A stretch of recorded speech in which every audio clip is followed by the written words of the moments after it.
Bismillahirrahmanirrahim. Assalamualaikum warahmatullahi wabarakatuh. Waalaikumsalam warahmatullahi wabarakatuh. Alhamdulillah, pada kesempatan hari ini pertemuan sekarang P2K2, pertemuan peningkatan kemampuan keluarga bisa dilaksanakan walaupun pandemik seperti ini. Ini luar biasa, ibu-ibu yang hadir juga menggunakan masker.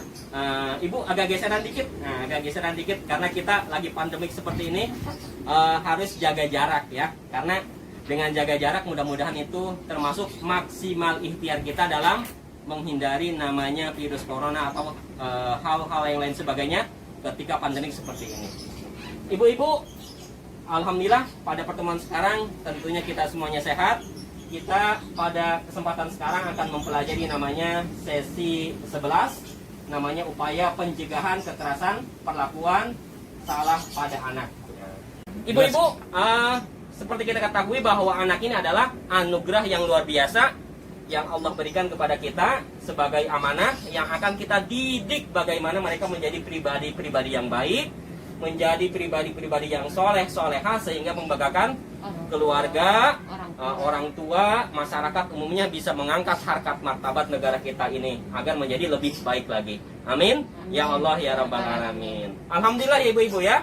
Pada kesempatan hari ini P2K2 kita akan membahas terkait namanya deteksi dini kekerasan seksual. Tapi sebelumnya akan saya tanya dulu nih sama ibu-ibu biar nanti lebih paham.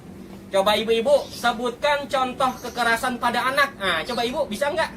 Dipukul. Oh, itu dipukul. Kalau dipukul namanya itu kekerasan fisik, ibu-ibu ya. Diingat, pukul ada kekerasan fisik. Dicubit, dijewer nih, dicubit atau misalnya dipukul dikit juga itu tetap kekerasan sama anak, itu sifatnya kekerasan fisik. Selanjutnya contohnya apa ibu? Dibully. Dibully yang sekarang lagi ini nih tren. Bullying ya, artinya anak-anak merasa down ketika mendapat bullying dari lingkungan sekitar. Itu kurang bagus juga terhadap kondisi psikis dan kejiwaan anak. Ini perlu dihindari. Coba ini Bapak ini hadir nih. Pelecehan seksual di tempat umum. Ya, pelecehan seksual di tempat umum. Alhamdulillah, hari ini kita akan yang bahas adalah deteksi dini terkait kekerasan seksual pada anak. Materinya cukup vulgar, tapi mudah-mudahan bisa memberikan manfaat buat kita semuanya.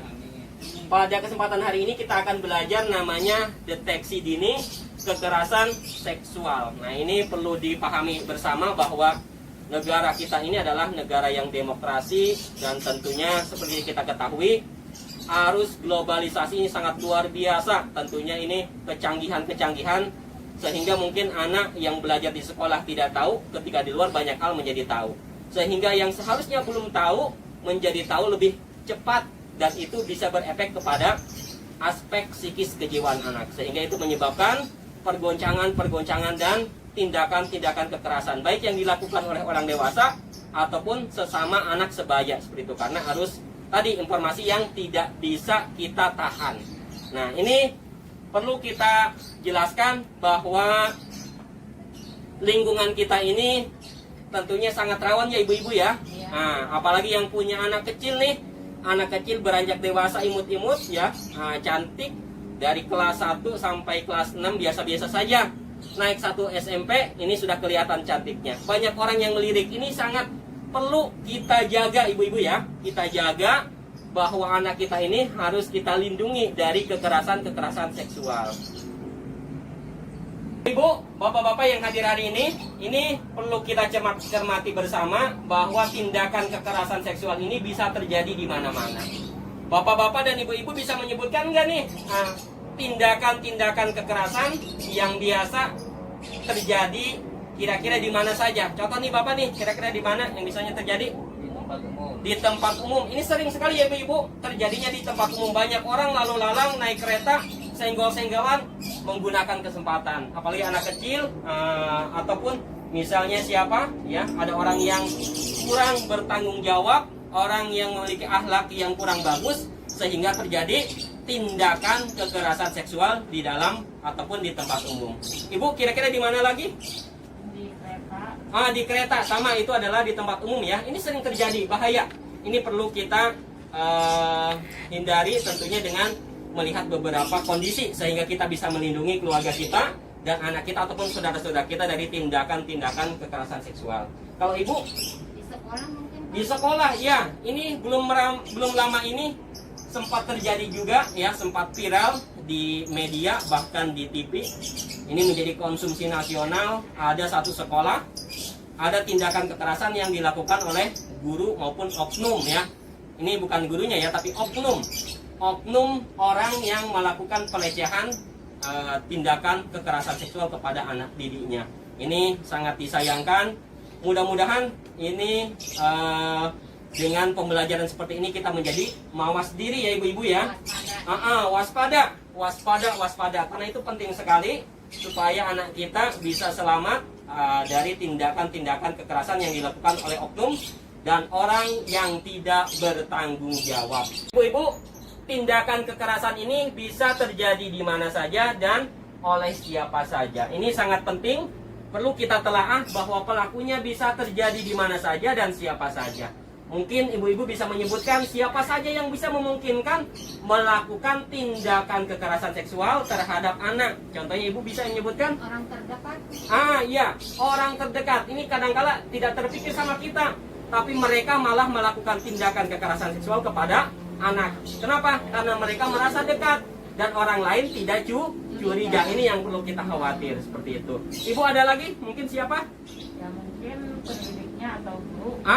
Ini juga seperti yang tadi saya ulas. Ini bisa terjadi dengan pendidik atau oknum pendidik, bisa guru les dan lain sebagainya, sehingga oknum ini melakukan tindakan kekerasan terhadap muridnya, sehingga mungkin orang tuanya merasa wajar saja karena anaknya belajar, padahal dia mendapatkan perlakuan tindakan kekerasan seksual. Itu bisa terjadi seperti itu.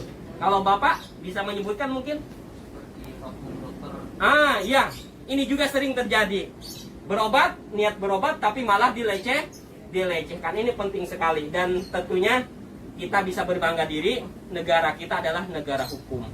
Sehingga ketika terjadi kekerasan seperti ini, tentunya kita bisa melakukan tindakan-tindakan hukum sehingga bisa menyelamatkan anak-anak kita dari tindakan kekerasan seksual dari orang-orang yang mungkin orang dekat, orang sekitar kita, orang asing dan lain sebagainya. Mudah-mudahan anak kita semuanya bisa selamat ya, terhindar dari kekerasan seksual yang terjadi mungkin bisa di lingkungan sekitar kita. Gitu.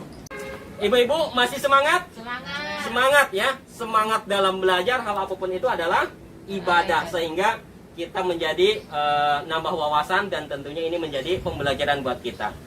Sebelum terakhir, tentunya saya ingin berpesan kepada ibu-ibu, jaga anak-anak kita, saudara-saudara kita dari hal-hal yang mungkin terjadi sama mereka, yaitu tindakan kekerasan seksual yang bisa terjadi kapanpun, dimanapun, oleh siapapun. Dan itu kita perlu mawas diri, karena mawas diri adalah salah satu ikhtiar kita.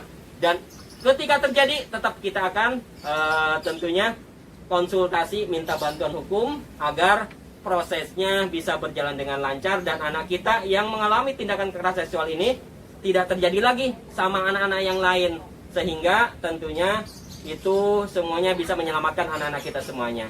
Demikian ibu-ibu yang bisa kita pelajari pada kesempatan hari ini ketika P2K2 sekarang. Mungkin sebelum ditutup ada yang mau ditanyakan nggak? Tidak Pak. Cukup ya? Alhamdulillah kalau cukup, berarti mudah-mudahan yang kita pelajari hari ini bermanfaat dan kita mengetahui deteksi dini terkait kekerasan seksual yang terjadi dengan lingkungan kita ataupun terjadi dengan keluarga kita. Mudah-mudahan itu semuanya tidak terjadi, aman dan semuanya selamat. Amin ya Allah ya Rabbal Alamin. Mari kita tutup dengan bersama mengucap hamdalah alhamdulillahirabbil alamin. Akhir kata, wassalamualaikum warahmatullahi wabarakatuh. Waalaikumsalam warahmatullahi